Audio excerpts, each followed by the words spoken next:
Gambye nti baganda baffe ne gye tuli abantu baagala enkyukakyuka gyo twakubye ekisaawe twakyanamiza Kotido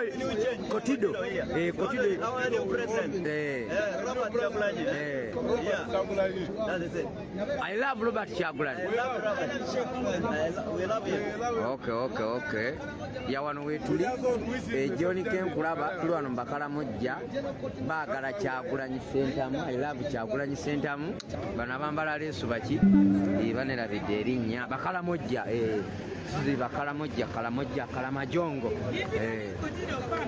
Kotido tuli wano Kotido Kalamojja bakutte emiggo mbalaba nga bwe kiri ya Fazilumanja nkwagala nnyo Fazilumanja dejjola temwatesiza kimala naye gye wasobodde nafunyeyo omuntu yatuwadde yawe emitwalo 5 n'owebiri tufunayo 7 ekyo wakikoze nkwagala nyine komawo Fazilumanja kulo mukutu gwali gwaffe mutandika oguwa ku sapooti bwe mwogera ekintu kivuunuka baaba nibagiraagira onfuna ekitukwatako abamu ebintu byakalubimu naye nga weetuli ku live kuno mutapinga esikunisa yalinga live ni wano ku Facebook and TikTok sebo kwendi siri wa bulijjo nage embeera tugitereeza baba n'abaana ekibambaza uniform z'enaalemu tebalina bwinyi ssente baagala nnyo engoye naye no nga temukyagitapinga mutapinga ennyo museyalinge tugende mu maaso ekigenda kukola amakulu tugatteko nnyo kigenda kutuyamba okusobola okutambuza bino bye tunamuweraawo abantu 5 ku Facebook tulabe ekiddako na wano muwere abantu 4 ku TikTok tumanye nti tutambuza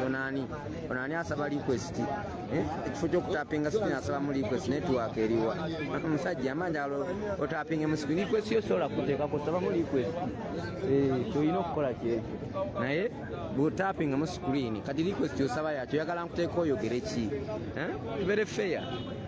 tubeere fair lumu mutumenya tapinga mu screen okujjako wano nga nti awo inawo ekizike awo nsobola okukuulya nti jangu kati nteekaako njogereko nga nnamu ekizike owa ekizike saawa zino nkussaako waggulu wano kuba amanki risiivinga sente yekamala byonna sente emenyawo ebintu bingi wano we tuli tubeetaaga nnyo baganda baffe mikwano gyaffe mwenna abali gye muli tubaagala nnyo kuliazo nga seremba sumawo enamba yonkutegeke enamba be this side. I want you to hear this very well. Here, there are very many people who have been arrested.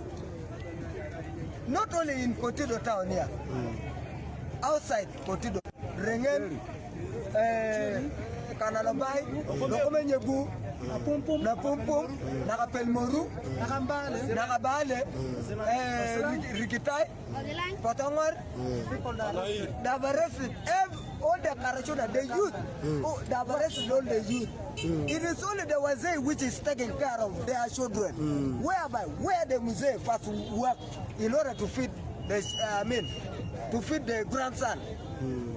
Where will the museum feed the grandson from? Yet the museum cannot work. It's now all enough. What can the museum? It's like you. If they have arrested your grandson, will you manage? When you're old, will you manage? They have arrested many of our brothers from here. We are now suffering. They have taken to Morto. Others have arrested even them up to Bundi, that side of that side of Turkana. They have arrested them. The book of a guy. They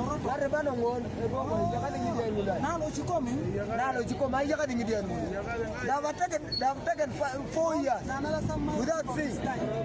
Even others have died. There, another one has died.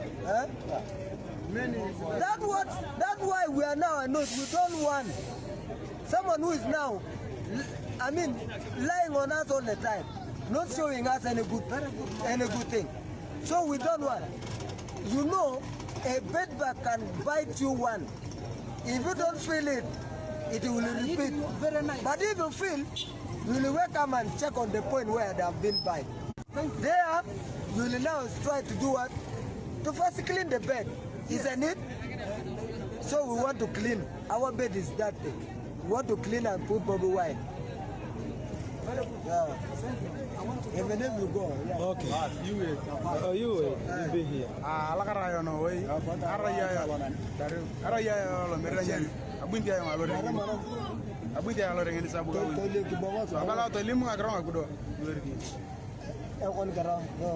banange namba zo ngenda zifuna sola ziteeka wano naye namba zaabwe ngenda zifuna mwetegeke MTN yange yeri ku WhatsApp.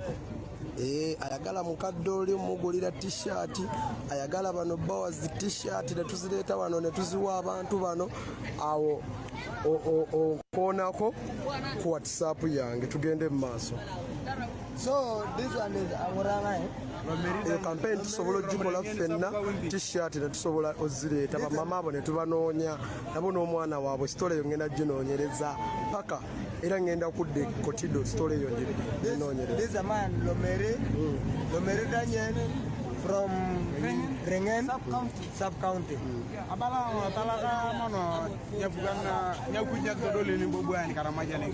He want to thank first the His Excellency Honorable Kyagulanyi Ssentamu for coming to also visit us. He was in need of it and he wanted even him to be here. Because he want the president here to be chair.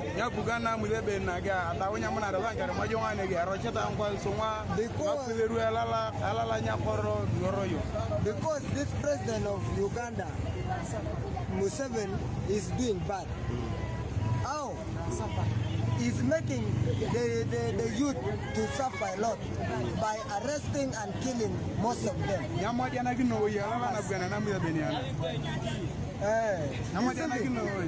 Deceiving the youth all the time is like it's too much. The rate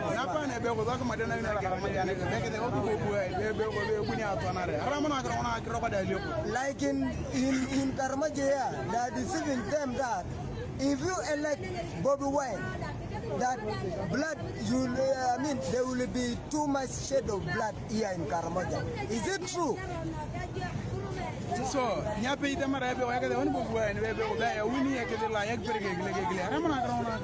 again, the second one is like this, that if you elect Bobi Wine, that there will be homosexuality in Karenga or in Uganda. Is it true? And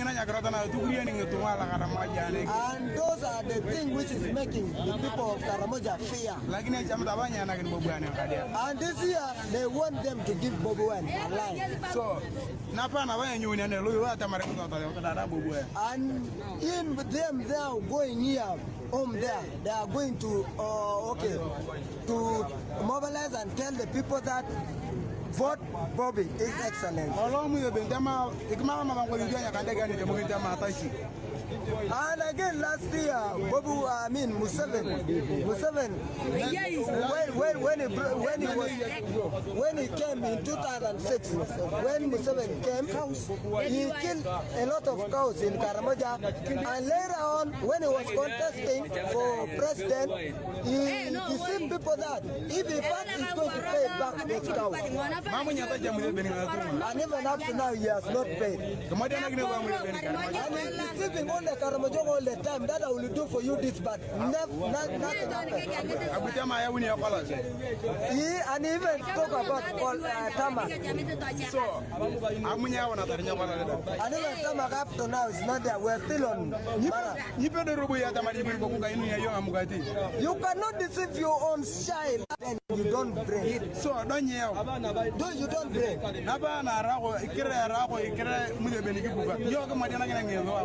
And we even know very well that is now the president of Uganda, and we now rely on him. Why did he deceive?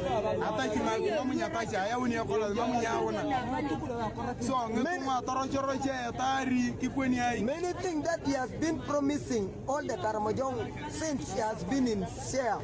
He has shown nothing. He has been just deceiving all the Karamojong.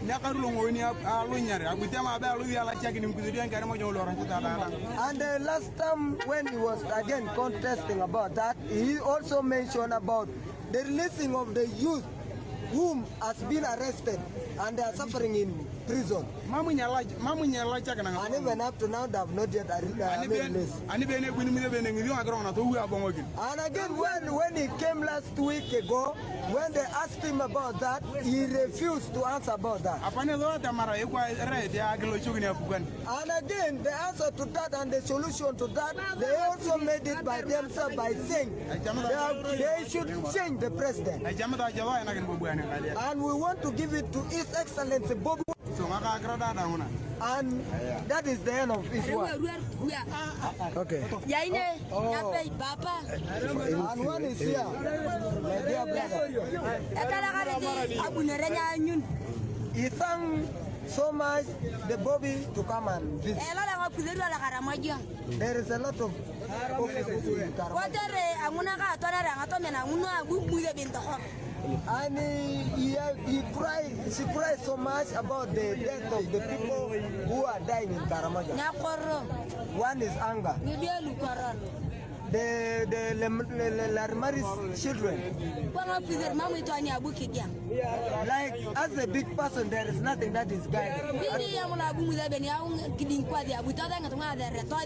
even in the money of BDM is not given to each and everyone. Over Bobi is bad or what? We want Bobi to come and out. And if vote is straight to Bobi only for him to help and to guide, to bring peace and to stay. That's the only one. Okay. Thank all of you guys.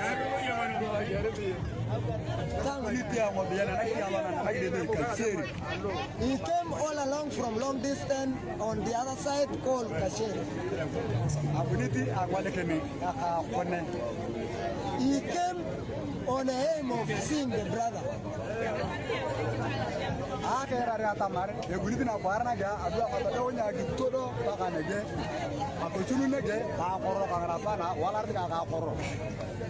Hearing that his brother is coming like today, he started working that very day, and he all day long with anger up to here just to see his brother. As a chairman of Poet, Rengen sub-county. Papa, wow, you put the great job. We need that job. The legal with Atalaaze, the legal.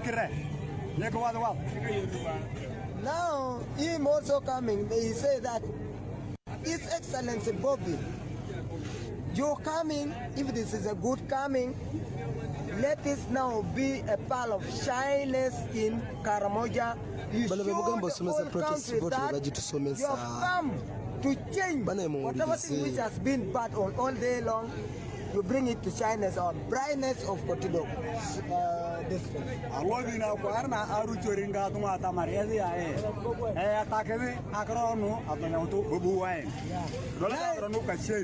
Now you come here as a chairman and to connect those who doesn't know, to tell them very well that this is now the term of His Excellency Bobi Wine, whereby we are supposed to stand with the two legs or two hands, combine it together, and we elect him as a president of Uganda this very year.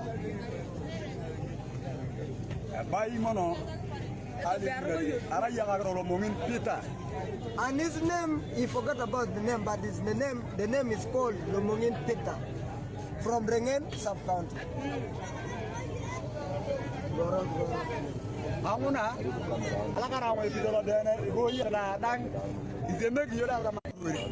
No way. And again, more Faso go to those, I mean, like for the welcoming of the president yesterday. He came, I mean, he's reaching here in Kotido. It was a good welcome by each and everyone, whereby there was no any quarrel, no any fight. It was a good welcome, whereby everyone was happy, and we thank it so much that it is still continue like that everywhere. Okay.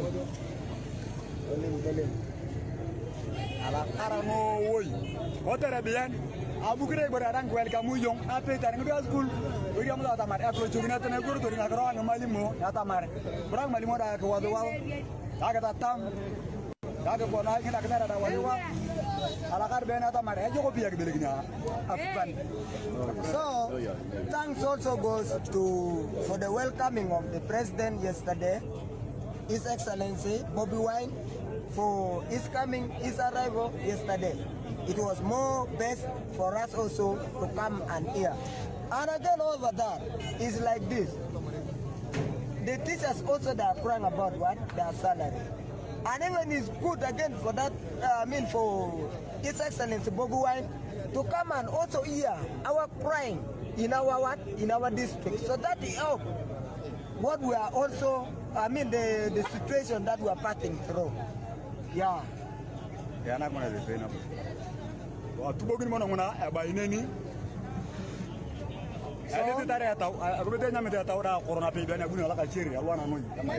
so it's like he's going to stop there because since she came from far yesterday and he feel anger, so first stop there for more break. Yeah, that is.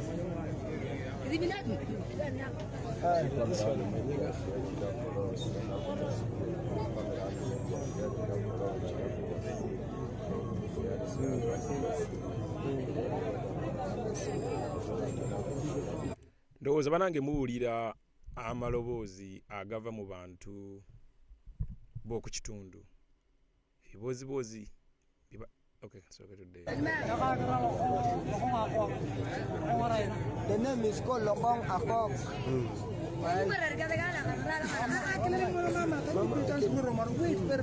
This is the Mzee Lokong Akok from Lozilang.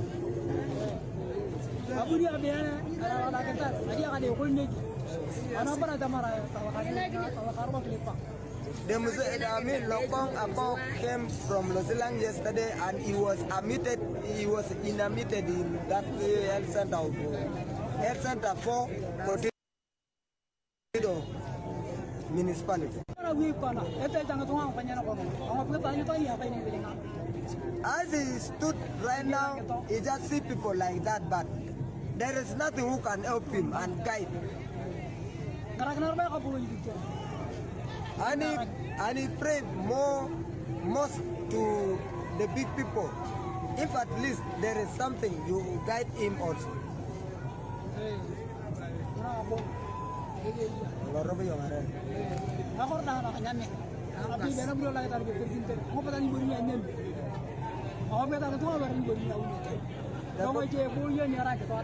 The Baba said that for him, he's a farmer whereby if he comes from the garden, there is nothing that he can also use like to eat. Because like here, this whereby you receive rain in one season. Not like every season that you receive rain. Like in a year, you receive rain for 2 seasons. Here you receive only one. Whereby one you receive after harvest, you receive what is called. That one, you will lack what we call food, water. Even looking for water, you look like for 4 distance. Whereby, that one is a lot of challenge for them at home. They are dying of famine at home.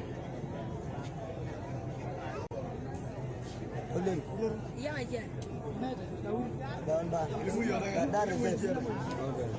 Okay. Yes, according to my brother, that problem of Uganda.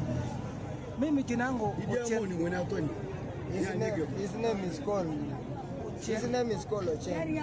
Mimi amepata shida mingi kabisa. He has got a lot of challenge. Shida iko namna hivi. Problem goes like this. All Uganda na safari. Yeah. Sasa sisi ghetto fast kulala hakuna, fast kula hakuna. Wakitana sasa napata shida kabisa. Them as a ghetto boys, They lack a lot of things. Nowhere to sleep, nowhere to eat. They lack a lot of things, even water. Hata kama mmegojika, even if you get sick, hakuna mtu anasaidia. No one will help. Sasa kazi nzima kwa baba bitu mzigo. Asa and through that they end up through that adness, that ad life, they end up getting that work with Chaco. I mean every way. Sasa iko namna hivi. It's like this. Sasa Museveni nasema ati wewe iko present. President gani saa hii sisi iko na sisi na mimi na bisa sida iko kijana amefunga mabusu. Watu nataka ukufa. This president of Uganda say that of Museveni say that of is a president. Now, what is the goodness of that president? Him being president, what is that good thing that is showing than arresting the youth in all part of Uganda? Sasa watu iko namna hivi, wengine iko Moroto. People are suffering in prison and he's saying that is a president by arresting the youth. Wengine amekufa and others have died. Sida kane ka dunia hii. Sasa amesoka. Choko kabisa. Now it's like, what is this badness? This one now. Nasema tunaleta kolas. Kolas iko wapi? They are talking about tamak that they are bringing in Karamoja. Where's the tamak? Sasa amesukuma katika data mkukufa. Sasa amepata sida mingi kabisa. They have been pulling these wheelbarrows here for many years without even seeing tamak. Ati nasaidia. Pesa ndio usikile amemwambia ati wanaweza saidia wa kijana. Iko wapi? Like he's talking about helping the youth that is going to talking about the circle. Now, about that circle, where is that money? That money is not seen. Sai kama naingia naona kuiba vitu kama mwezi yako napiga na ukufe. Hii siri hii imetokea wapi? Sina mkono. Now they are ending up stealing people things because of anger.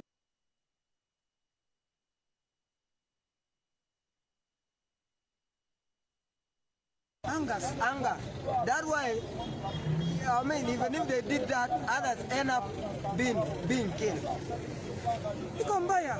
And it's not good. Sisi naenda weka Bobi. We want Bobi to come and solve. Sisi na ngoja mwaka pekee kama kuna Bobi nachukua kitu hivi. Sawa.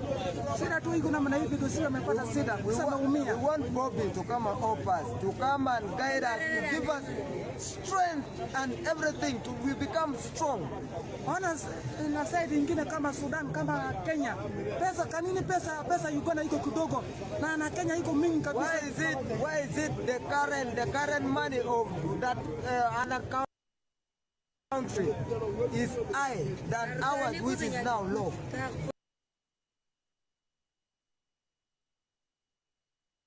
Yeah, just network yekuttemu akatonotono naye nga message y'abantu bano solo jiwulira waliwo kembadde njagala okugamba wali ebibozibozi bibabalimbalimba nti simanyi obalonda Kyagulanyi wagenda kubeerawo kuyiwa omusaayi simanyi obalonda Kyagulanyi simanyi ebisiyaga batambuza bulungi narrative eyo mu bantu especially ab'omu kyalo bano ne lwakuba nti abantu babufu kyobola nga kitukakatako nnyo always okubeera nga message eno tugipushinga ate n'otakoowa naawe okubeera ng'okyogerako Museveni wamu n'abasajja be batambuza obulimba bakimanyi bulungi tebastandinga any chance kuwangula any election kati balina okukola kutambuza njiri ya bulimba bateeka abantu mu kutya Jojija movement babeera wabalimbelimbe n'obumeremere bayinza okuba kubanga abantu bakalamoja bayala nibo tunuulira bwoti olaba ddala nga wakulaba nga ovudde Kampala alaba nga ovudde mu ggulu gwogenda omukolaki so mu mbeera eyo baganda bakume namwe n'abali eyo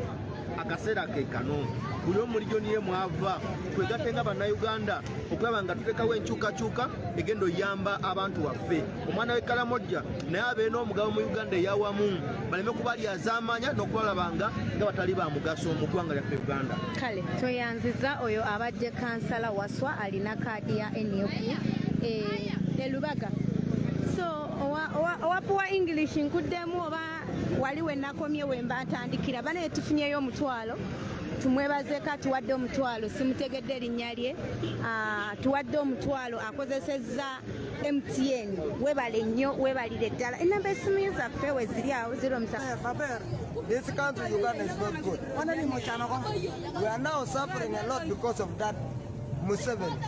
Wanani mochan wakakobi ni pon bado ko bidoka ngej ilongone ki kere ko ni kichamo chilme parse mo. We have suffered. Chiling no badonyo. We have suffered a lot. Even if they give us parish model money, we don't want. We want to change the leader. Ichan umegu wa toko. Our brothers has died Ipeko ni duta chian because of this leadership. Chito palo to. Going to rape Ki ko ko megimo. Because of that. Always bring that. Museveni Is it not because of the president? If you certify that youth lead, that youth need, will he go to steal? Ini ko bane adoko duko boy so ko duko ko chan ku juti de me ma joni He talk about returning back the gun. The Karashuna, the youth of Karamoja returned back the gun. Now returning back the gun. What have we done over that? He did nothing. One day ko bai bi do kanye e bi chira nyin wana me lo ko lobo People, like the Karamoja people, they are now tired of that. What they want is change. Enamba yange yo mugikozese twe translate ona amazima nyambe. We are now tired of this president of Museveni. That's the only thing. Toloto irobo choka cheri abana ka cheri toloto irobo cha kana yo kana tena doke dikiti limaga tana ke toloto irobo cha cheri kana kada yo kana tata doke dikiti Is crying about. Okay. So the papa is like crying. This one is like an oath, like just a beg to each and everyone here. Bana kozese namba yange eri 077532241 bwe yatuyambyeko okutranslatinga ngenda kuzimuwa Airtel eri 0744781045 yatuyambyeko ze namba zange ezo emu eri ku mobile money ya Airtel endala eri ku mobile money ya MTN zonna bambi bbiri ziri ku mobile money osobola okukozesa emu ku zo nzipini nzaawo ziri ku simu y'okwo tugende maaso. So alakara papa ke yanyin abala ke toloto ka cheri so amenyi bore ya to ko nye pikipik thanks come to, okay, it's like you give a thanks to each and everyone here that he paid with a lot of thanks to you that if there is any possible way Bananga na spinning some kweziria kanziremo spinning obulondi obwoko for transport, for transportation. obozi oje ngare ninyo akayani akanga karashuna ata mari abuti karashuna nobuje ini ajokwan Like that one, he goes and he mobilizes all the people at home that there is one of our big person who has come to solve all our problem in Uganda. Not like that Muse with now all. To guide us, as His Excellency Bobi Wine, Ssentamu, Robert, we give him a thank. What brought him yesterday from home was just to come and hear and take back the information to people and tell them that everything is now okay.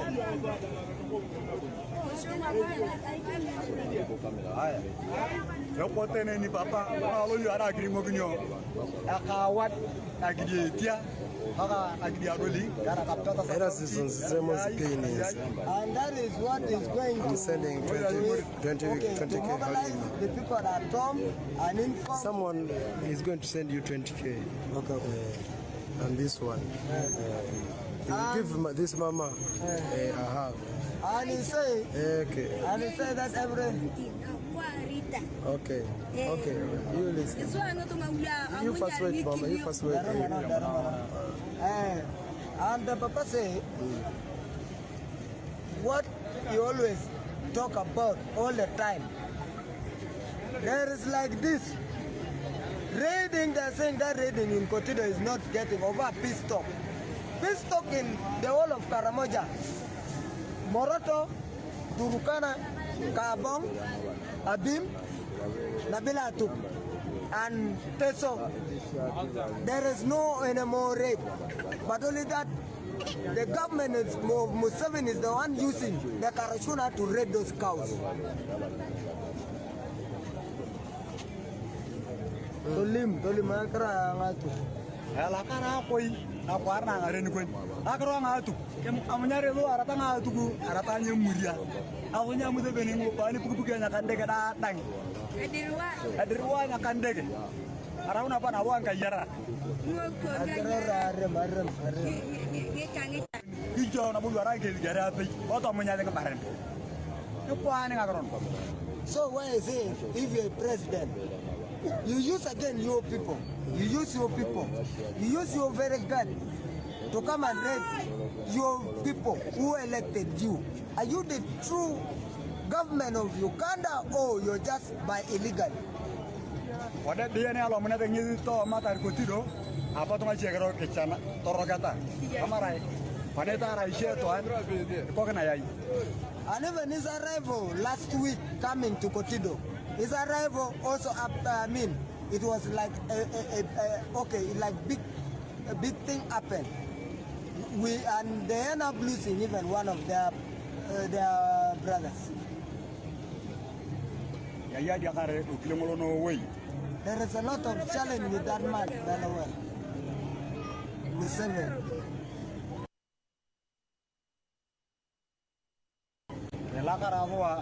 Ajo kono ajo aka walar ke ajo idoli ajo kono idoli da aropar e ke den lan kara chuna lugo aropar tare na idoli yo ka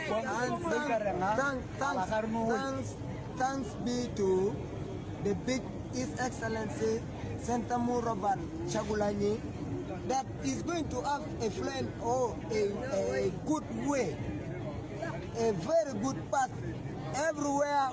They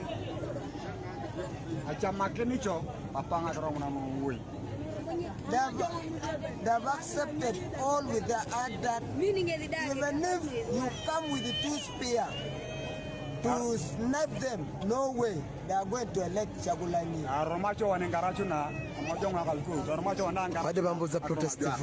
Even if you come with the tear gas, we are going to elect. That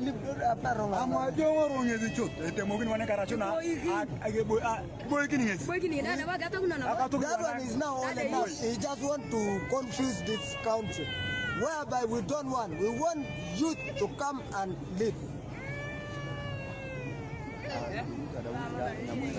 Okay. The papa said that enough now. Okay, papa. Asante.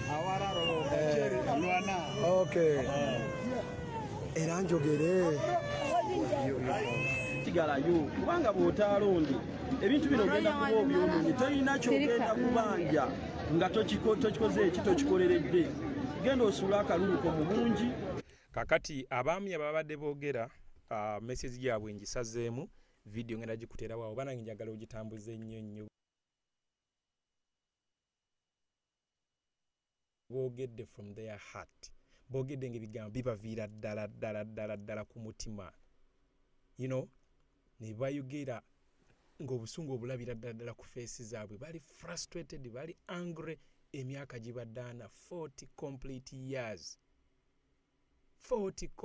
years so njagala ntambulize nnyo obubaka obwo yoyo emirembe n'emirembe amiina n'olunaku lwajjo mwalabye ekyabaddeko tiddo bano bakamedda bwe mwagambanga nti tebambala this time around bategeera this time around beesalirawo si baakujoogebwa n'olw'ensonga eyo kati gwe ku kyalo kyo okozeewo kikanzijjawo katono nnyo okusiibula eswabula bw'omuntu ali eyo muganda wange ng'oli bweru wa ggwanga ng'oli mu kibuga Kampala oba ng'oli mu nsi yonna yonna ng'olinamu kasente njagala okusaba ekintu kino weebuuze ewaffe Kotido ewaffe Langu ewaffe Kabuchola ku kyalo kyenvaako Mateete waliyo posita za pulezidenti nkimanyi woba wakwira ku kyalo ekyo oyina b'omanyiyo bulungi abasobola okukwasizaako ne batimba ebifaananyi teekamu ssente kubisa posita ez'emitwalo 5 zisindike ku kitundu naawe obenga okontributinze kubisayo posita z'akakadde bafeeka kubisayo posita z'akakadde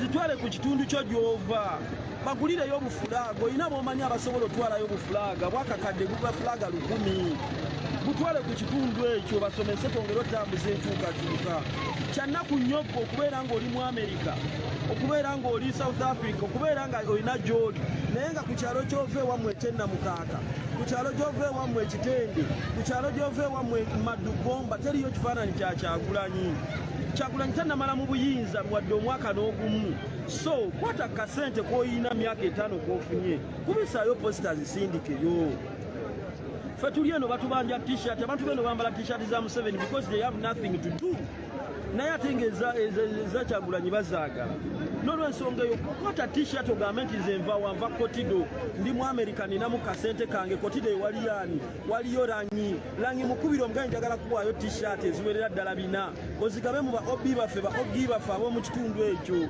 ozisindike bajje t-shirt eggwera mu mutwalo bajje nabo bazambala ogenda kuba naawe olina kyolwanye nga olutalo olulimu olunaku olwaleero tweyongerayo mbaagaliza olunaku olulungi tugenda kuba tubaweereza mwiraba kale oyo abadde Buganda Ronald Mujenyi bwatyo bwasomeseza embeera bweti bweri waliwo omuntu ampadde emitwalo 2 bamuyita John Bosco otuwadde emitwalo 2 weebale nnyo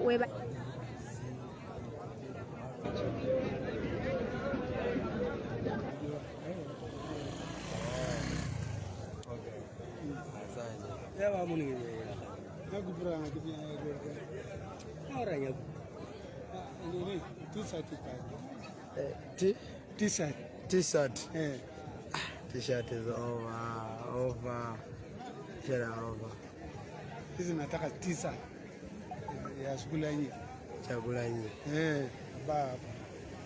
Sanga tufunayo wano musira kisagigula kanti omusajja mulemere mutima temuswala kujja t-shirt walayi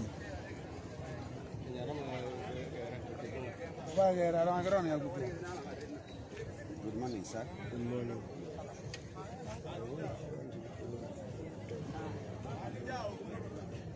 Hey, good morning, Karenga. Roti ni ala rapa.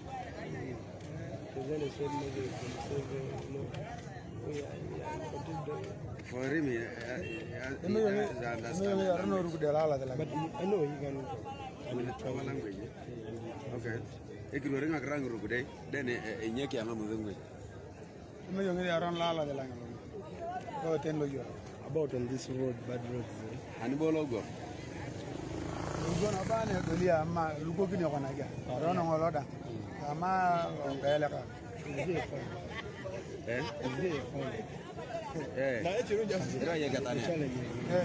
Ano Kyagulanyi Mundi itayo. Yamanda roa nagatare.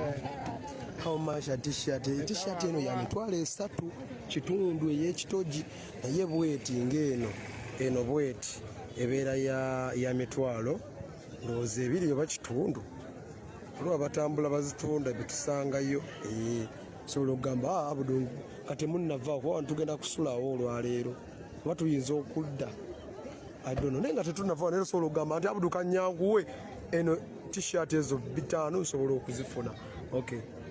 Hey, you can translate. I translate with English. I speak, eh? Thank you very much. Thank you very much.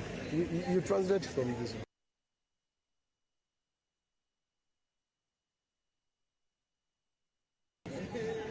I translate what he talks.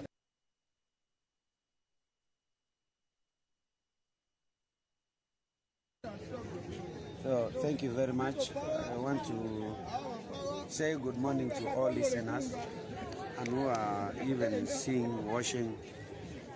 Thank you very much. The old man says that for them they got challenges of roads. There is no, for them they want to tarmac. The other side of Loselang is not yet okay. Oh, find someone. Cedric Meld. Oh, anyway, we end up buffing. We very comfy one. We very. There's.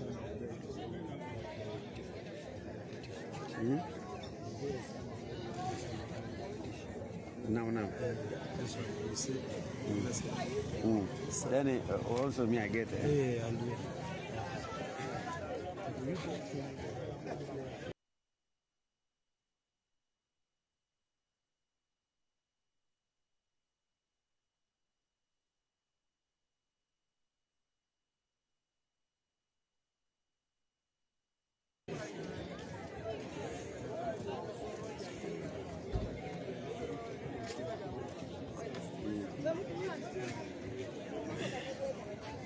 so be with Mama. Mama, you go. You come. I mean, you come. And what he has home, what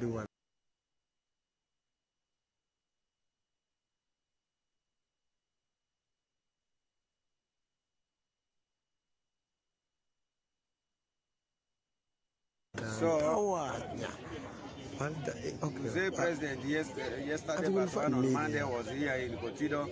You'll find me there. And Musei was just talking nonsense. Well, okay. Whatever we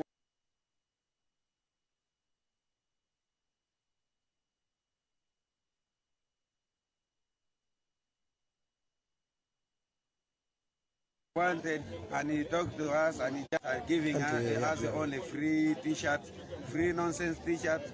But for us, we are here for Bobi Wine, we are here for Noop, and we are ready for it. We want t-shirt, please. Give us t-shirt.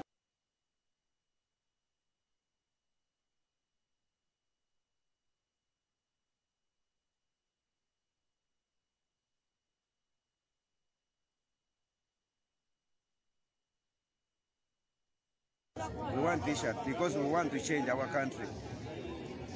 If we will not change our country, no one will help us. We want to change. We want the new Uganda to come again. We want young generation, we want young blood also to get to benefit from the government.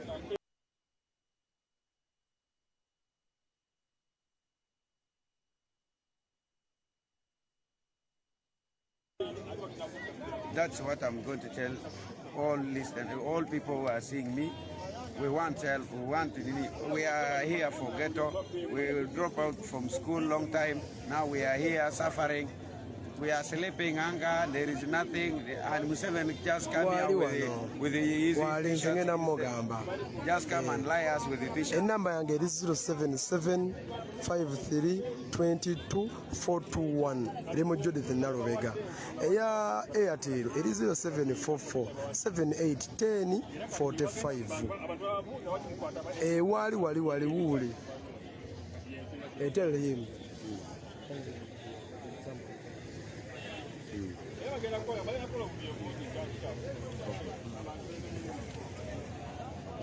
Okay, go on. I tell him that. Okay.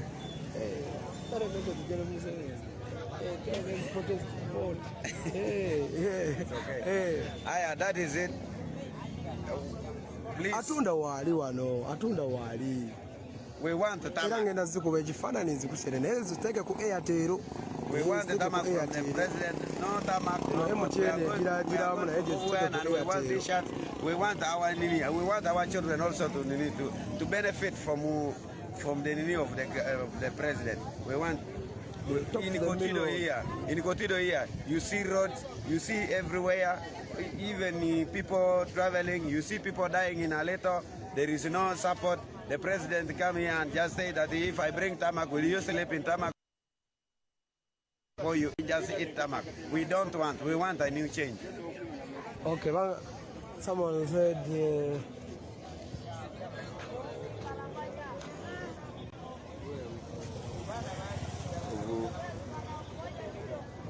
now there is nowhere to buy a t-shirt from. I think these people there. You go and ask again. Okay. Then I get you here. Muwereza agenda anoonye t-shirt. Uli wali. Uli wali.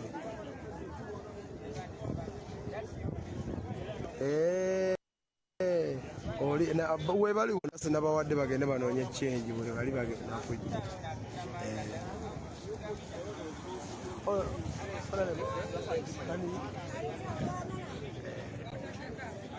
Yes.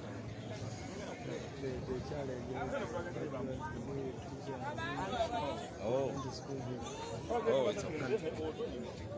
Good morning. People power. Our power. Our power.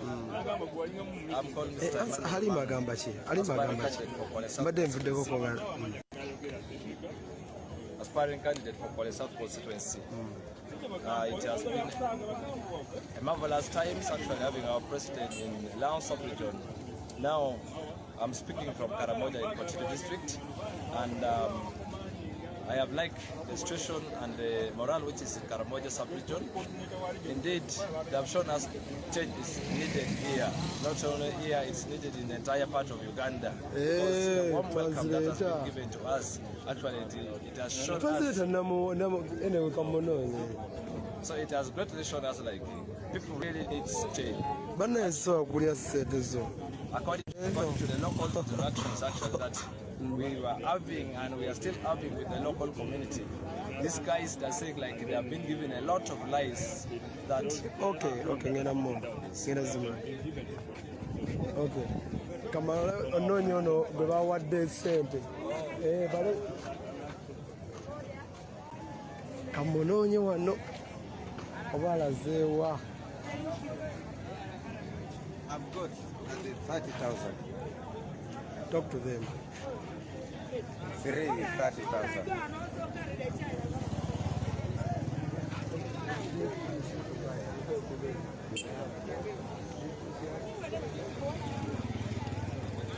Thank you very much. I've now got the t-shirts. I've got 3 t-shirts, but they are saying that they want money like 30,000. That is now what I've got. They need now money for the t-shirts. The 3 t-shirts, we just changed the city. We just changed the continent to be red. Thank you. Read your number. My number is 077 37 28 772. The name is Lopeyo James, a ghetto boy. A chairperson, ghetto boys. You read again. 07. My number is 077 37 28 772. That is my number, my boss. Yeah, we want you just put there. I got the t-shirt. They said how much for t-shirt? 10. So we want 3 because I have 3 women plus mine. Oh, plus the other guy. The other guy. Plus the other the other man. The other one, eh? The other one. Okay. That is it. So that is the price is 30,000 for the 3, 40 for the 4 charts. But 30,000 I've got only 3 now. That is it now.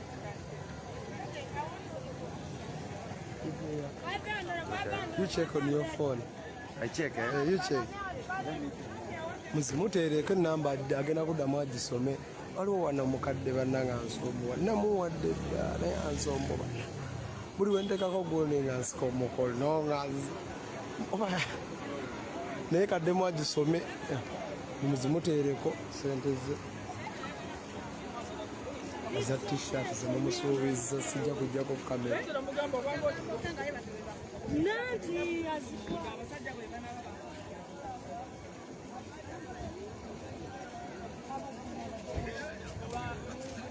ajja temudduka ajjaddemu agisome enamba ye. But he's coming. Alaziwa. But ajja kyemmanyi. Tulinze ssente zammwe. Jabasomere enamba. Omulabi oli gwe eyabadde translate. Gendako wali ku toto. Bayinza okuba wali ku supermarket ya wali ku toto. Oba olaba oli gaya mukunoonyezi. Fayina ne balance anti.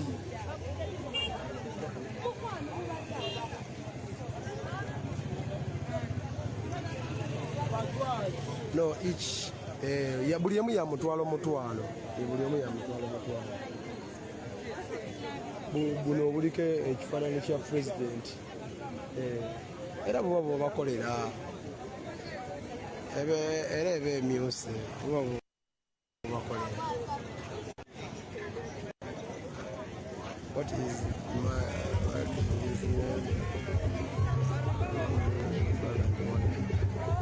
is his name? Kaje. Bati bufulaga obuda bonno kikulu nnyo kyo ate bufulaga onaabugulawo wano kyetaaga nga ogendayo n'obugababugabira wano onaabufunawa. Read the number again. Eyoli oba eyange bweba eyange eri 0775322421 nagipininzaawo. Eyoli agenda kudda agisome tampadde enamba ezagindegedde yaŋŋambye ajja akoma wajja agenze mwamusuubiza t-shirt agenze kunoonya ale azigira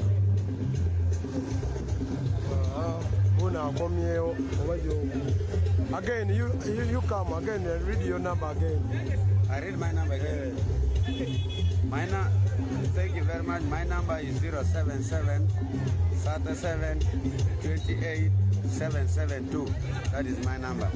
Let me write here. 077 37 28 772. The names? The name is Lopeyoko James. Opio? Lopeyoko James.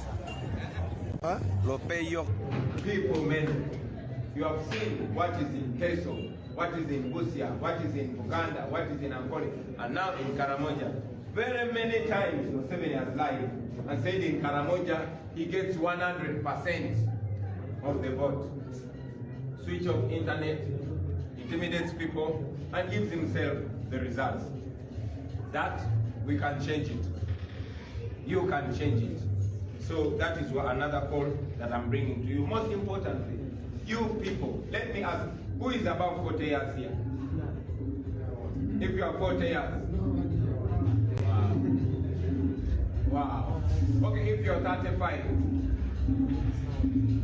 You see? So all of you are younger than me. You understand? And you know how old Museveni is. That means, my friends, there is no other chance. This is our chance. This is our chance. Every generation has an opportunity. Those that had a generation opportunity in 62, they did what they can. They used the old people. They used traditional leaders. They used even religious leaders. May his soul rest in peace. We had Father Okono. But you saw how they used him against his own people. And eventually he also did not end up happy. So I'm calling upon you, take the matters of Karamoja in your hands. The hope of Karamoja is in you. There is nobody. The other people, they are happy. Their children studied from Kampala. For you, if you had a child, it is possible that your child will live up to 20 or 30 without seeing a tarmac road, without ever seeing water in a tap. But that can change. This place is very rich. I know I'm saying this to the already converted, I'm saying this to leaders, but it's very important that you continue understanding it, you continue understanding that your place is rich, you continue understanding that those that open their eyes, they've been suffocating them. Many of your brothers and sisters are in prison. They are in Chitalia in Kampala. They are in Chico in Kampala. They cannot even detain them here. They take them away because if you visit them in the prison, they will speak to you and they tell you fight. They tell you don't give up. So they take them away. Museveni is like a colonialist. When he arrested you, the colonialist arrested Karenga. They tell you fight. They tell you don't give up. So they take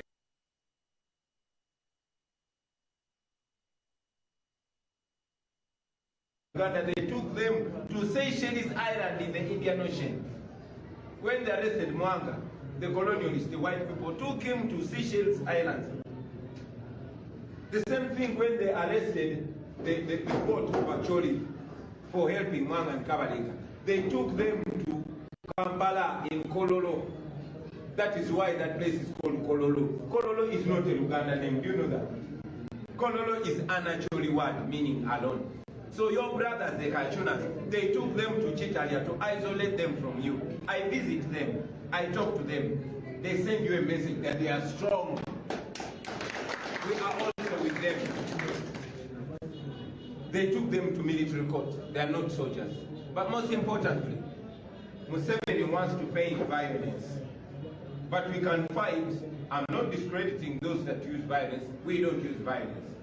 For us, we use the brain, we talk to people. If all the people understand, we will be able to free ourselves.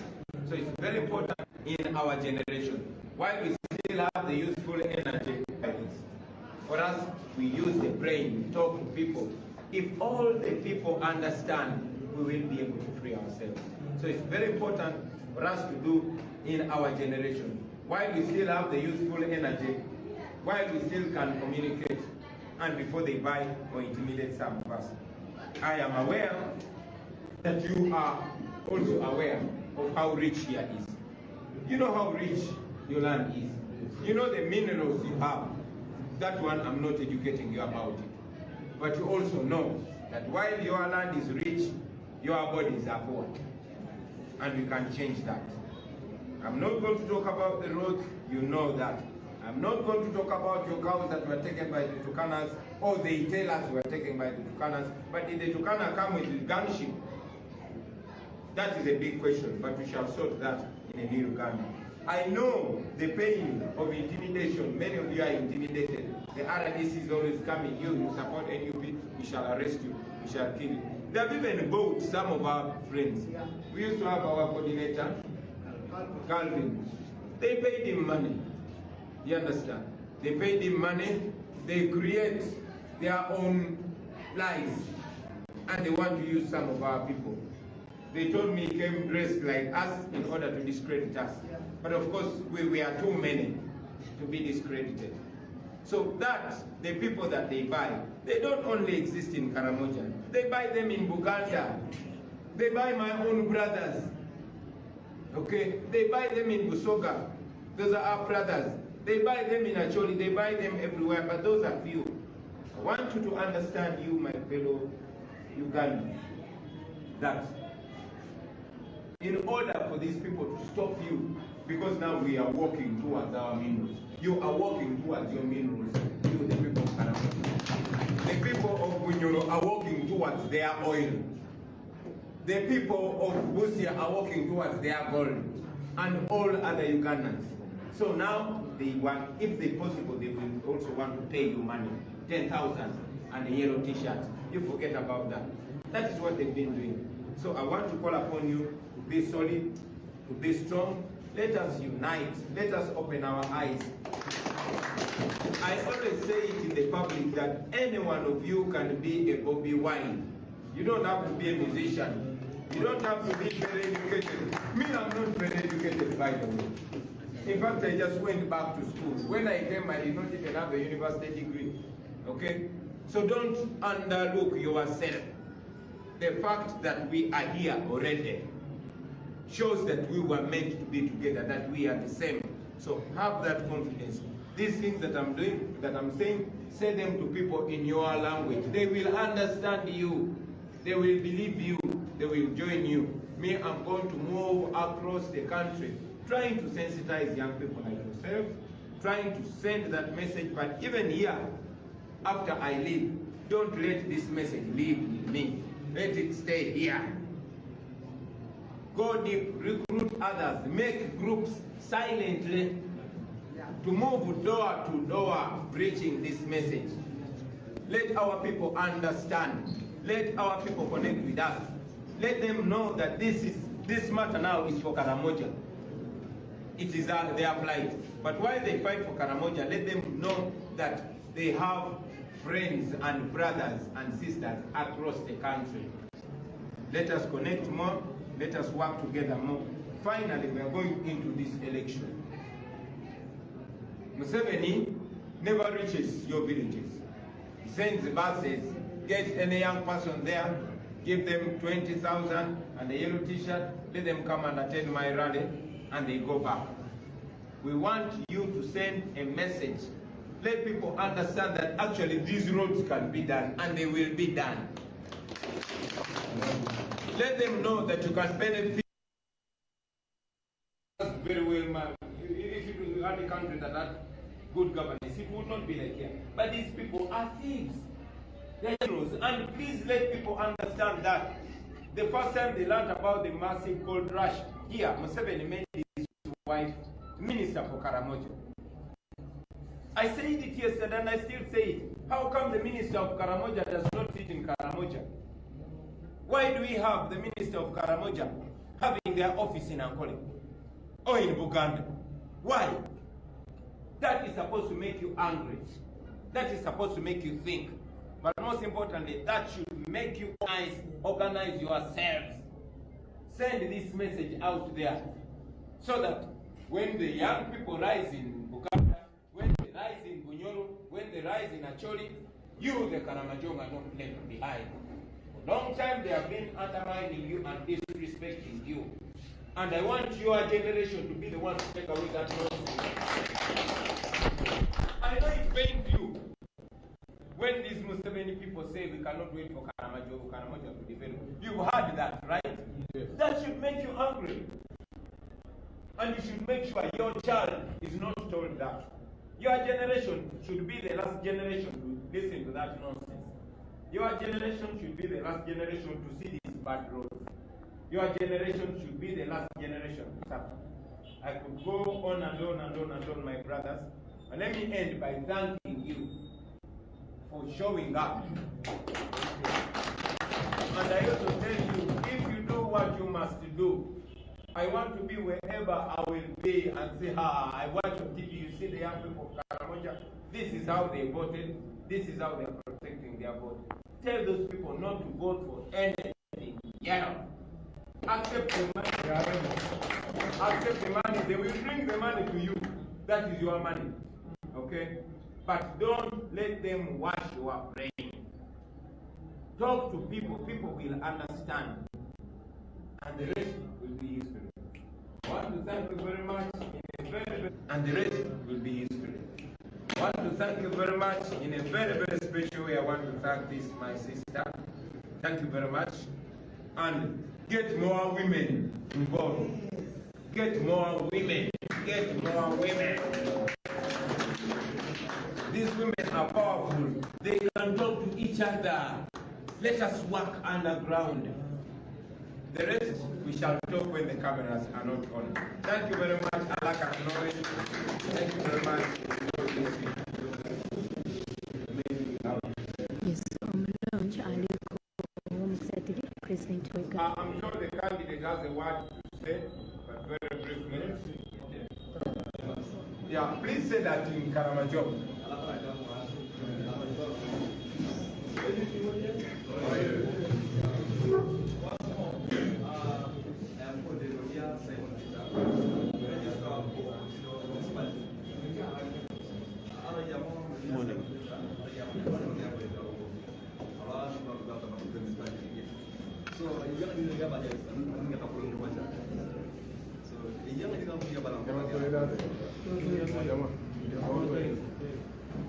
Once more, I am Simon Peter. and I am a registrar for Loop municipality here. Now, on that behalf, I'm just something to pass the secretary. Want to thank the question that was supporting them on the side of the nomination.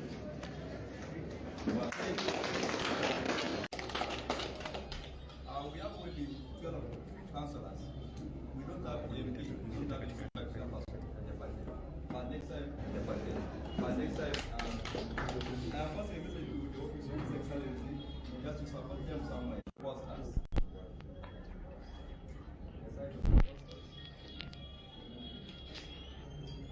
And the next thing again is some political money for campaigns, something little just for campaigns. That's the second thing. Then the third one is also the welfare these years. You know, some are just from somewhere very far. Some other areas like Achiri, Kapeta, Napunku, Napelimuru, and they came to say stay here. Can I request that those needs, you address them directly to the Deputy President? All right. I don't want these people to think, these people think we are rich. I don't want them to know we are poor. All right. We are a problem. It's about the t-shirts. Yes. Just for the party. T-shirts. That is all I had for you, Your Excellency. Thank you very much. We will also listen to our sister. She is speaking.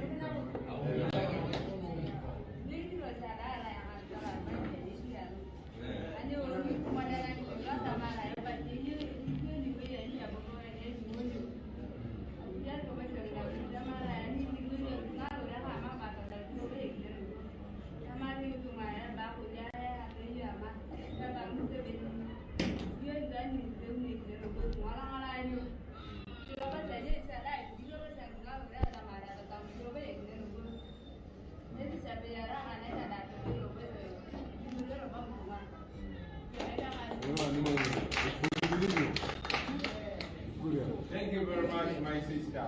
You heard? They were intimidating us that if you run under NUP, they are going to slaughter you, they are going to kill you. But she stood, she's our counsellor. Now you know why I was telling you to involve more women. These women, once they take a stand, once they decide, you cannot tell them. So my sister, so much respect for you. I've heard the need, and Madam Deputy is going to communicate to our rank and file and see. I must tell you, brothers and sisters, that the truth is we don't have money. We are supposed to have money because we are, according to the Constitution, the official position. But the money that we are receiving was 7 years in Robert Mao cuts of using iPhone. You heard that? Yeah. So now we are surviving on handouts from Ugandans. They buy for us fuel. We dedicate ourselves from place to place. However, we are struggling to make ends meet.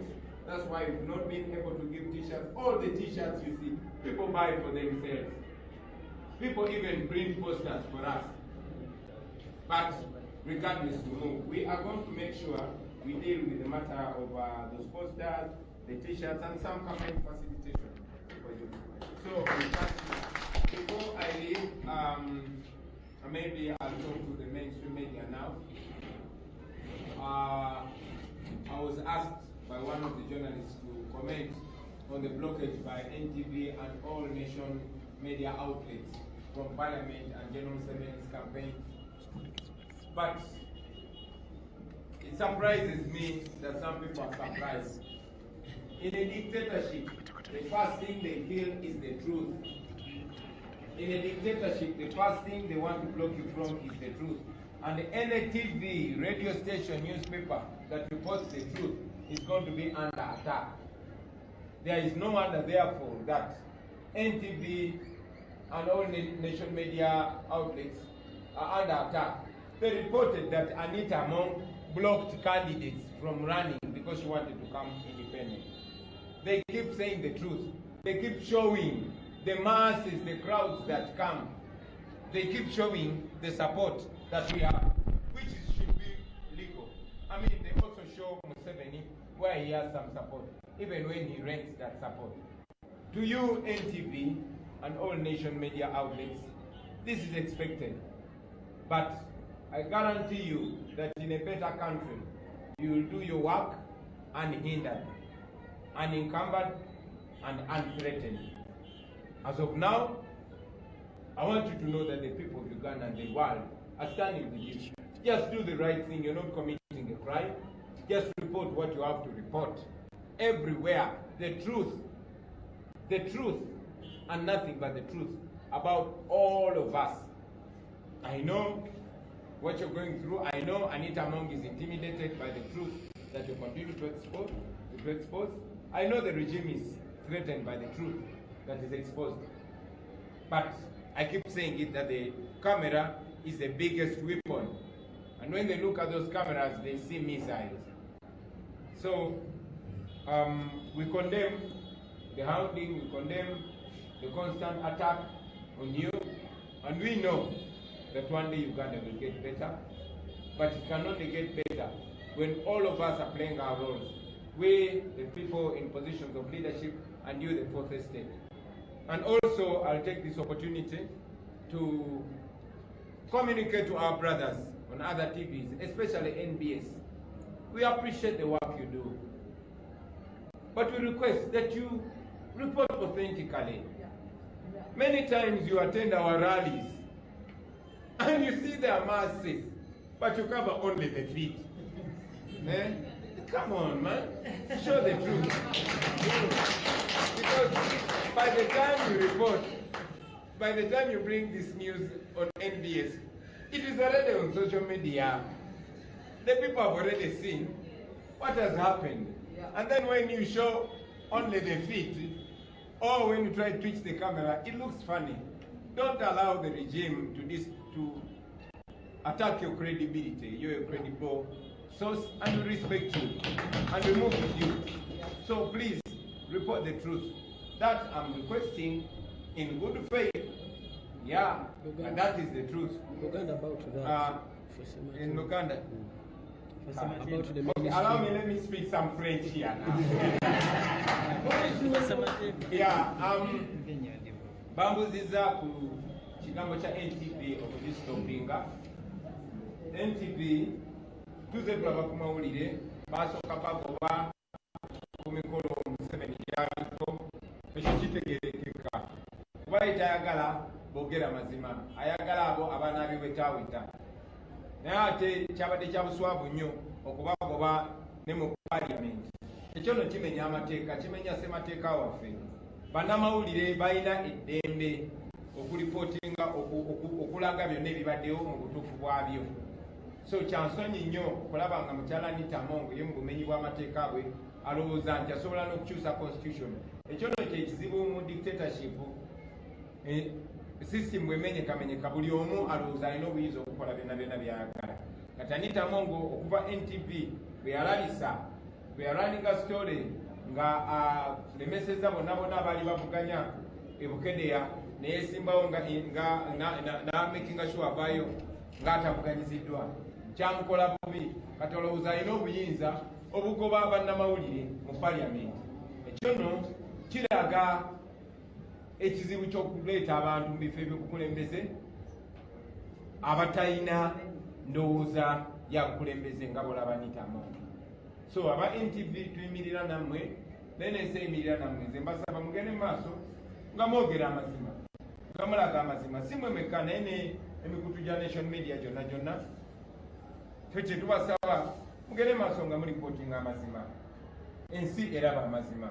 Pozi era mukoere erimu nja kusaba ne baganda baffe aba NBS television tetwagala ennyo munange tutambula nammwe mu mukwano, tetulina buzibu, tubawanye ekitiibwa era mukola omulimu mulungi. Naye tubasaba mubeera kulaliza ffe mulaga amazima NBS.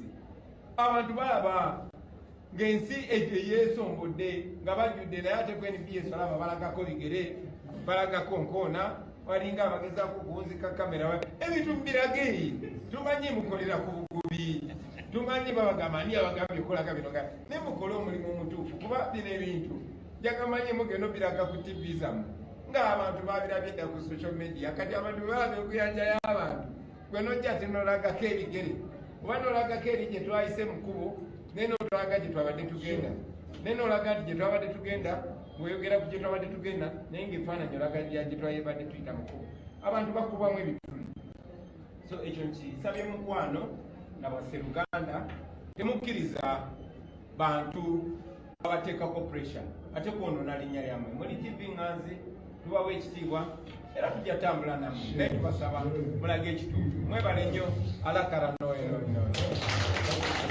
Alright, Mukoto gwa Sama Uganda Media. Mukoto gwa Sama Uganda Media. Sasa kubango tunulira ensonga bazitambula tuli Karamoja.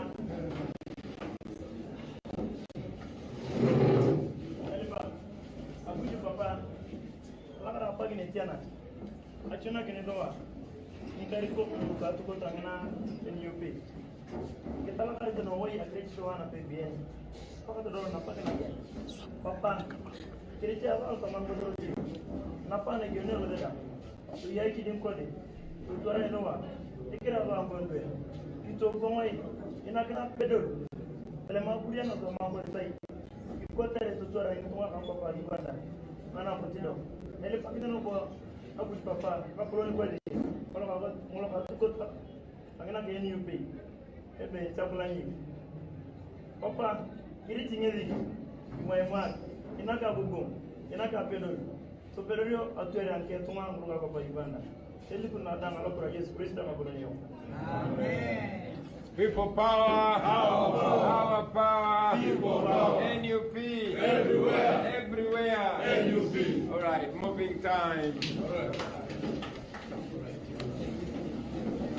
All right, Mukoto gwa Sama Uganda Media kusinzira okubango ogoberera ensonga bwezitambula njagala sooka kuwebaza mwena ababa batufollowinga abataata ne bamama. Thank you so much, mwebale nnyo amwebale dda tuli Karamoja abaganda bange abasebo ne banyabo bampita Sama Uganda and official okutambulira ku president buli wabalaga era ku kamera ye ey'omu maaso wensinzira okubanga ate ntambulira so mbebaza nnyo. Thank you very much. Mwebale nnyo mwebalira ddala always okubeera nga mutambulira ku Sama Uganda n'emikutu emirala. President agenda kuba asimbula e Karamoja.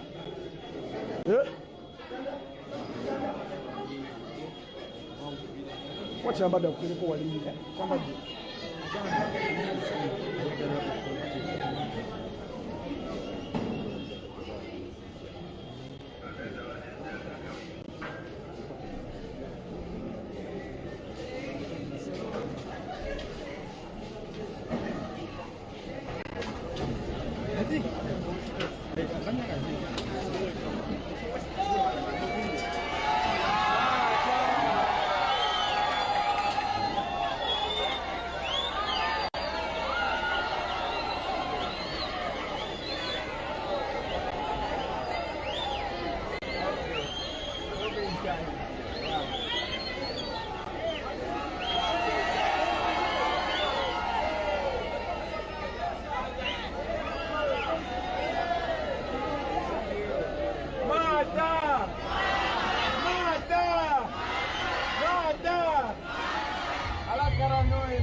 Buterefu Mukoto gwa Sama Uganda Media Monsonyo mbadde nkutte essimu ya president nga nanyina okukwasa ya president ate neyange okusobola okubanga zonna ziweerezaako daso ekifaananyi temukirayo bulungi nnyo Monsonyo we naye tutambule. Okay, still tukyali Buterefu mu Karamoja tukyali Buterefu e Karamoja era buno budde tuli ku moving time ana musatu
Oi fana nyalwa falu kwalwa.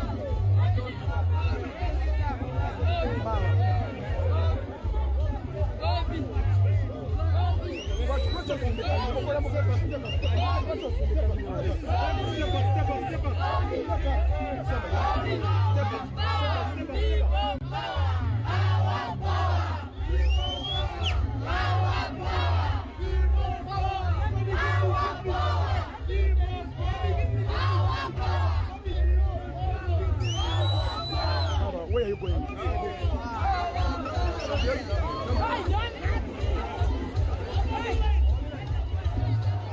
Okay, Buteref,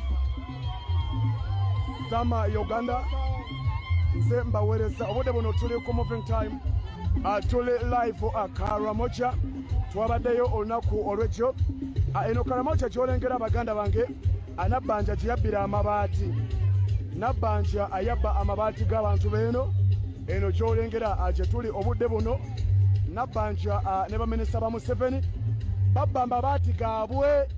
Tambula baba. Abudu bona batobye. Bona batobye.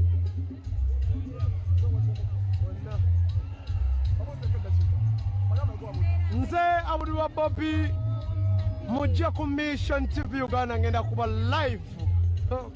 Baleleza. All right, muterefu asama Uganda. Yenze mbawereza abana ba mama. Abana batata embera nga bwetambula ge abasebo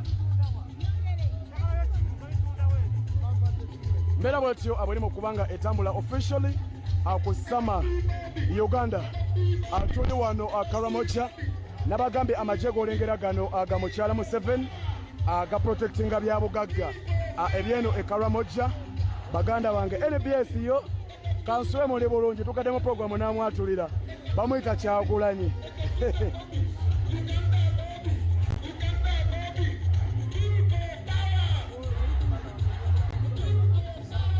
Sombera bwetyo buli mu kutambula munange amajago golengera agamukyala mu 7 uniform yaabwe bakulyetenga eje lyabwe baliwo kubanga ate aba protectinga bya bugagga bya Karamoja anga bibikuletengera mukyala mu 7 jukira Karamoja yakwasibwa mukyala mu 7 so ekyolengera akiri Karamoja aje twasuze ekiro ekyakeseza olwalero Sama Uganda akumukotu ogwa Sama Uganda media official emikutu menshi nnyo anaye ku Sama Uganda abera official ate Ageto TV nebere mabega tuna emikutu menshi tuyina Swabula tuyina Abodo tuyina Kyambadde tuyina Suzi tuna emikutu menshi nnyo ekyo bagikuweereza naye gino giri officially okubanga gyo gikuwa ekyo tuyina okubanga olaba the all day so mbebaza bwebaza mwena batata ne bamama abatambula naffe amuwendo nnyo mwebale nnyo amubalire ddala okubeera nga always amutumbula ne mubeera ku Sama Uganda okumanya ensonga bwe zitambula nkugambye eno wafa abantu 13 ku 14 15 enjala babaletera t-shirt za yero ne babawayo omutwalo ne bafuga ne wano wonna wetuli tutudde ku bya bugagga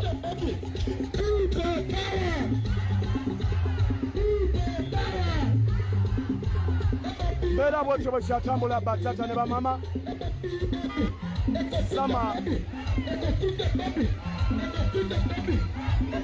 Sama Uganda yenze nkuweereza atata ne mama yonna gy'osinzira okubanga otugoberera yonna gy'osinzira okubanga otulaba ambebaza bwebaza thank you so much mwebale nnyo amwebalire ddala always okubanga mwekuumira ku mitimbagano nga mutunuulira ensonga nga bwe zitambula ensonga nga bwe zigenda maaso baganda bange abasebo ne bannyabo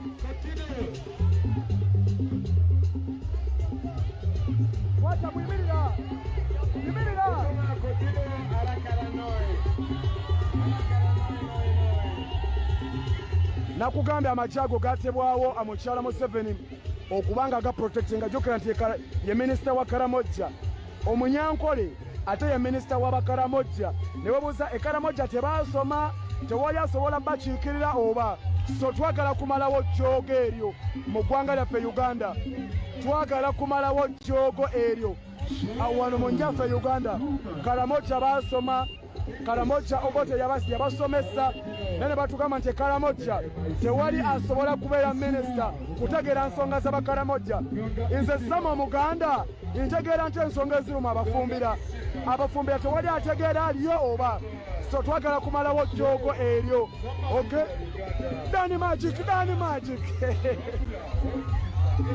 boterevu bampita sama Uganda bwetutyo bwe tutandise njagala kwebazaako ku mami waffe akedde ku makya n'agamba sama leero pakinga kikomando thank you so much mama amandaazi go tugaguze so nkwebaza nnyo ne taata mwebale nnyo okutufaako ffenna webale nnyo mbeera bwetyo bwe kyatambula mukoto gwa sama Uganda bampita sama Uganda okubanga mbaweereza ensonga nga bwe zazze okubanga zitambula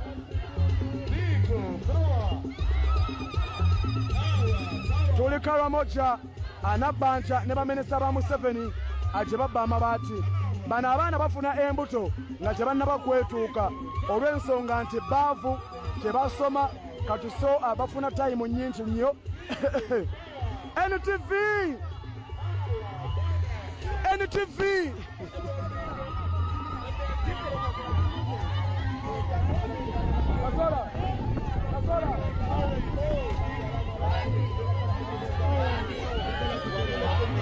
Alright, abuterevu asama Uganda ayenze mbaweereza aba NBS masemutyano tubagala nnyo. We love you so much NBS. We love you NBS. We love you more than you think. Tubagala nnyo NBS. Okay, tambula. So ambera bwetyo bwetandise okubanga etambula makya leero mbeebaza nnyo mwena abali ku mukoto ogwa sama Uganda kwensezera okuba nga mbaweereza ate n'enkulukutira yonna gye muba mundabira abaana b'eggomba n'emirirwano akumande we tuli wammwe gomba n'emirirwano akumande tugenda kubeera mu bitundu byammwe bataata ne bamaama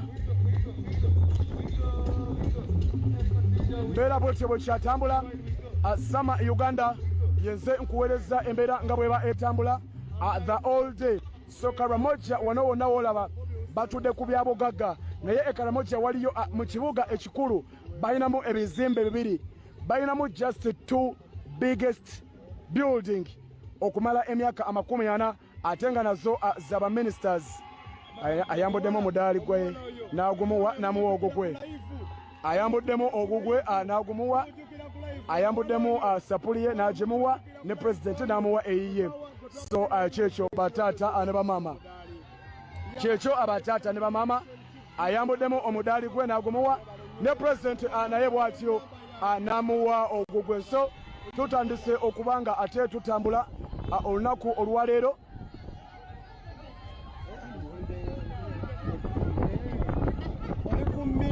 alright olunaku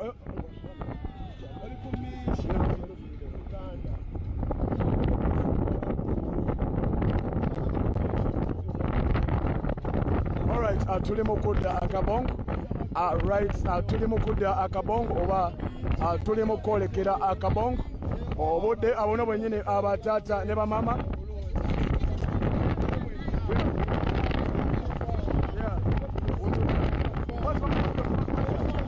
Mission TV Uganda nze abudu wa Bobi okukuweereza Karamoja eno evaayo abantu abaali mu myaka egitali gyawala baali tebambala Karamoja eno evaayo abantu bannayuganda balina omusaayi ng'ogugwo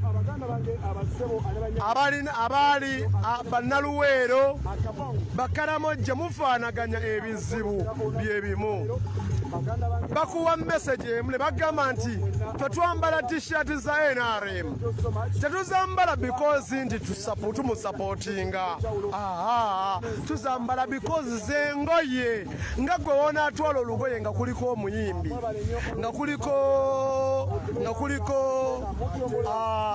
abayimbi engoye muziweereza osanga lugoye nga kuliko King Saha for example n'engoye y'ensonga lwaki bambala engoye za NRM kubanga baba kuza oba babayisa mu mbeera ey'okusosolebwa nti si bannansi ey'okutwala nti tebali part of Uganda bano abantu Museveni ye endowooza li bano abantu tebasaanidde kubeera nga bannayuganda yakola ekyobusiru kyendowooza nti bannange bannayuganda mukkiriziganya nange kyali kintu kya busiru owootya mukyala we obwa minisita ng'ava mu bitundu bya Ankole ate n'omuwabeere minisita mu bitundu eby'Ekkaramojja bannayuganda mukkiriziganya nange eno waliyo ebyobugagga Tomooni waliyo zaabu waliyo mino waliyo ebyobugagga Tomooni Ekkaramojja eno abamu babisima mu ttaka kyekiyandibadde nga ekibabeezaawo bandibadde bafuna beeyagalira mu ddembe lyabwe eryabaweebwa ssemateeka okubeera bannayuganda bakyamanya ebyafaayo nti Milton Obote yagamba Museveni si munnayuganda bo bakyabirina abantu ab'enjawulo Mission TV yagezezzaako banoonya ababadde live zabadde bbiri mwabalabye era obubaka mwabuwulidde ne ku makya tukedde ku makya era obubaka mubuwulidde ababadde ku Mission TV Uganda tubeebaza okubanga obubaka mwabutambuzza era twabusanze ne ku mukutu ogwa Twitter nena gye namusanze asima nasanze video namba gye twabaddeko ekiro nga you did a great job yesterday evening. Aaron Kaya Laboyo Owapichi Hedrick Melody wansindikidde gye emitwalo 3 nkwebaza munnange nkwebaza wansindikidde ekiro emitwalo 3 bannange nkwebaza waliwo ne munnaffe omulala yalusindikidde emitwalo 3 gyo olunaku olw'eggulo akawungeeza ako mbeebaza mwenna abatubeereddewo olunaku olwo ngenda kukoona ku nsonga y'Abakaramojong abavubuka abasibwa nga babavunaana okubalira n'emmondo abavubuka bangi bajjudde mu makomera babasiba lwa byabufuzi abasinga okubajja mu Buganda be basiba okuva mu Buganda babasiba lwa byabufuzi babasiba olw'ebyo bye bakkiririzaamu Abakaramojja bategeera protest vote Abakaramojja bagoba mwami Museveni akozesa engeri eno okuyisa abantu bano obubi n'abagamba nti mwe abavubuka abato muyina emmundu ezo babawaayiriza nti balina emmundu ababaddeko ku makya oyo mukadde oyo mumulabye agambye nti mutabani wange baamukwata nga bamusuubirizaamu okubeera n'emmundu abamu babasindika kitalya abaana bammwe abasinga babasindika nga abaddu bali eyo mu nsi za DRC Congo bakola nga abaddu babajja eno be babapangisa mu nsi endala ne bakola nga abaddu nga bannayuganda obubaka abakyala abo babuyisizaawo gwe njagala igwe ali ku Mission TV Uganda TV eno ey'omuntu owa bulijjo VVIP tukuwa paka ku muntu asembayo nenkutuusako omuntu mwanayiiki n'owulira endowooza ye nenkwerawo nawali translator n'abikuddiramu mu lulimi lw'otegeera najja mu Lukaramojja nazza mu Luzungu lw'otegeera tugenda kubikolanga owulire endowooza z'abantu abamu bannayuganda owulire bannayuganda abasinga bo bakola ki Mama, anamwe abayina gye musinzira. I thank you so much. Mwebale kubazaabwe ekiraba ani Kaabong yabba amabaati gaabwe nga yeegatiddwako Prime Minister Right Honorable Nabbanja Musafiri akosa Minister owa Finance singa abantu beno era abantu beno basula bakolima basula bakaaba era mugenda kusasulira ebikolimo byabwe. Nanyondo Patricia nkutumidde weebale abatula okusinziira mu bitundu bya Uganda byonna abatulaba. Abali mu ggwanga mutugoberera mwenna abali mu ggwanga mutulaba nze asama Uganda mona mwedala okubanga mbatuusako ensonga bwe ziba zitambula bamenyeramenyeramu enteekateeka za His Excellency bamenyeramenyeramu ensonga ya manifesto bamenyeramenyeramu n'ebyo ebiri mu kubanga bigenda mu maaso mu Tanzania. Abaana ba Tanzania bagamba osinga okwengukomide waggulu kwa Magufuli ne bagamba Magufuli yatukolanga mukyala gwe Samia Suluhu wetata ne dikiteta Museveni muchankalanye Tanzania naye Tanzania maisha yako wanasi mzuri ukategete bagamba wani Tanzania temugenda kukolerawo bwa dikiteta temugenda simbawo bwaka waka kambye makududu unawombe mama otole bera bwatyo abayimo kubanga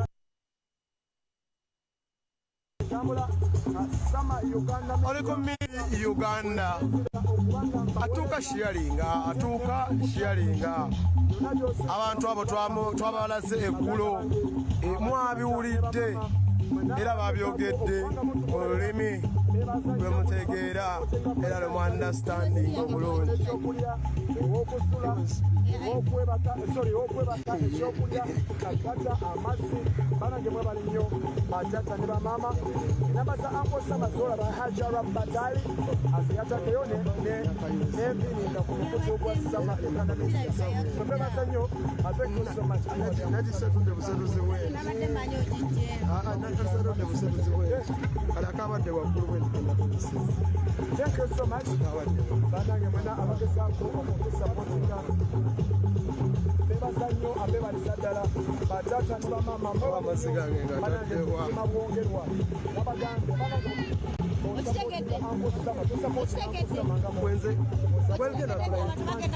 ogenda ku live yawe mwebali nnyo ababaddala okubanga ate muzanya paati yammwe naffe netusobola okutamu amaanyi okubanga tuweerezanga tumanye nti tulina abantu abatambula awamu naffe. Thank you so much. So baganda bange nagenzeeko ekiro mu lifaro etwala abantu beeno nasanzeeyo kika byamaziga era mugenda kukkiriza nkwate wana akapapula kange bamenyeremenyere kwebyo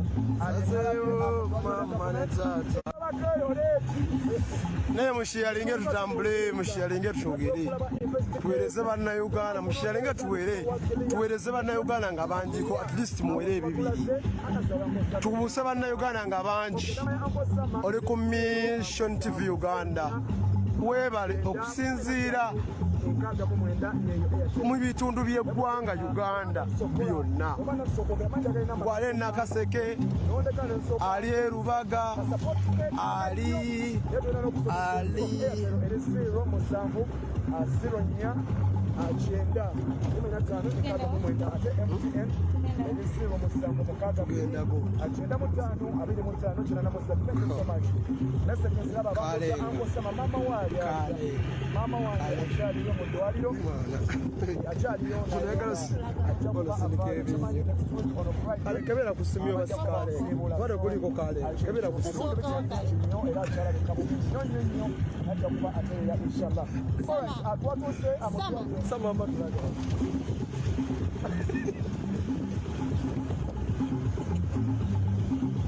ora zamondeke ogenda kondonyo olubuso so abaganda bange wala abantu beno abakalamoja waliyo abasawo 12 mu Referral Hospital oba endwaliro ya gavumenti mulimu abasawo 12 abasawo 12 bebajjanjaba buli kirwadde nebazaalisa balongosereza abaganda bange waliwo omusawo omu alina emyaka egisoba 7 oyo yalongoosa olunaku abakola ku balwadde abasukka 87 everyday bakola ku balwadde abasukka abantu beno kolasi abalwaza amasanyalaze Museveni yabuuza abantu beno kolasi mugenda okulya Museveni yabuuza abantu beno kolasi gwe mugenda okulya baganda bange abakyala bamaama abo bagenda okuzaala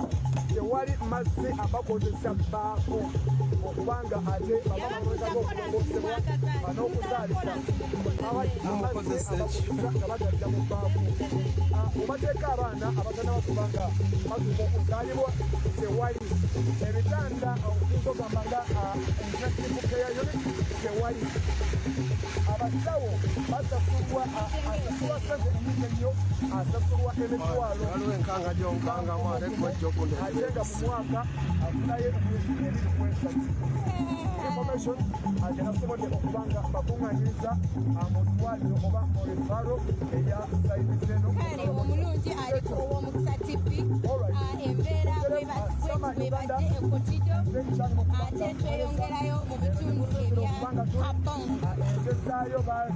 tugenda mu bitundu ebya Kaabong olunaku olwaleero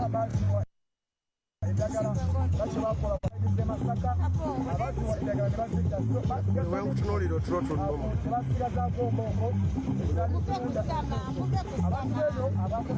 muleke sama abeerere tusama bbi komenti za sama baziteeka wange bakuleke buno oyogera ng'eyamira leediyo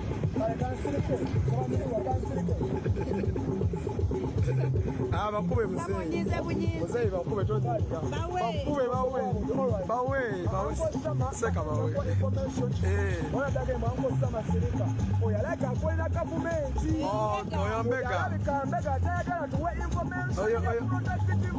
oyombega bawe anko bawe anko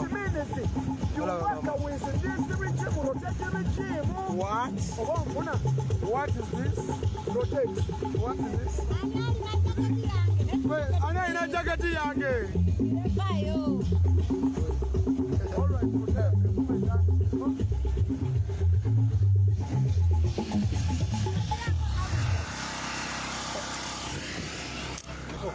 That's a good message.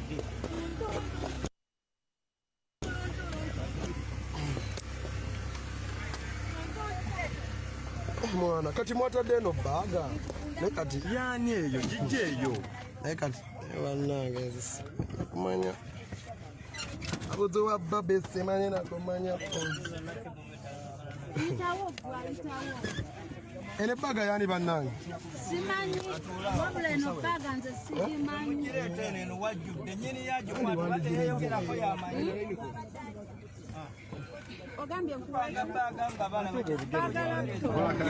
kiri kitya koboko abadde atya kotido nga gwe drive enguudo zombi empira twagikanise dda naye era sitwage ina okugenda mu maaso tetukoma kubeera nti batwayalinga naye ekintu kirimu tuli mu mubiri kiwulira naffe oyo bamwita Derek tuyomba naye netumala netusanyuka netuddamu omukwano negutusaza mu kabo lindako bali mu kunoonya bijaketi kudda waggulu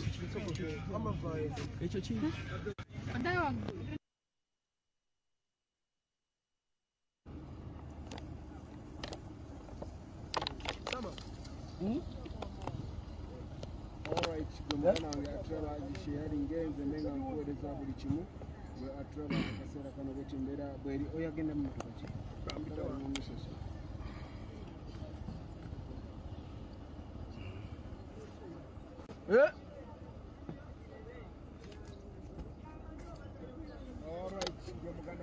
Okay, muterevu asama Uganda nkyagenda maaso n'okubaweereza ensonga nga bwe zitambula n'obatemera biki ebyo ebiri e Karamoja